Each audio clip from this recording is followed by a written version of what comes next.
Today I'm going to show you how to use Outlook Calendar for scheduling.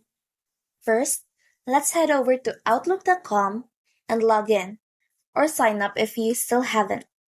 Once you're in, click on the calendar icon to open Outlook Calendar.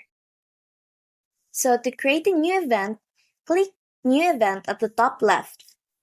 Then enter your event title. Like for example, let's say Project Meeting. And then set the date and time. Next, you can add participants by typing their email addresses under Invite Attendees. You can also add an online meeting link if you're hosting virtually. Then, set a reminder to make sure you didn't miss the event.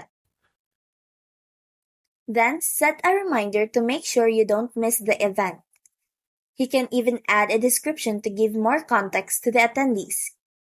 Once everything is set, click Save or Send.